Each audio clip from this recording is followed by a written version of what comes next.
ආයිබෝවන් දුවේ පුතේ.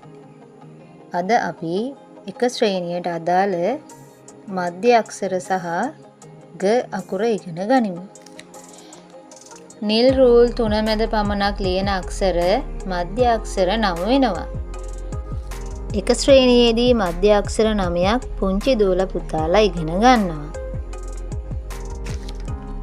එම අක්ෂර නම් ග, හ, ය, ස, ප, න,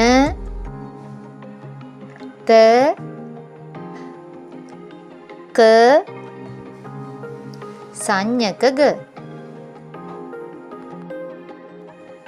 අද අපි ග අකුර ඉගෙන ගනිමු.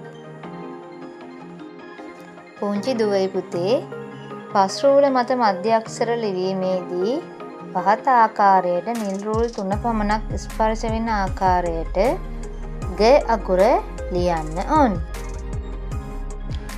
අපි දැන් ග අකුර යෙදුන වැකි ටිකක් බලමු. ගම මැදින් හෝගා ගඟ ගලයි. ගමරාල ගවයන් රැක ගනී.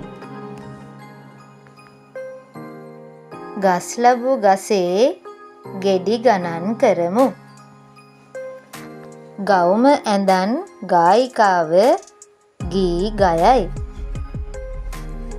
ග අකුර යෙදුන රූප පෙළක් දැන් බලමු. ගවුම,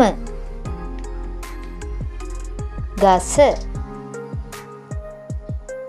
ගස්ලබු, ගඩොල්, ගඟ, ගවයා, ගවලෙන, ගම්මිරිස්, ගල්. තවත් මෙවැනි වැදගත් වීඩියෝ නැරඹීමට Knowledge Plus අපගේ YouTube චැනලය සබ්ස්ක්‍රයිබ් කරන්න.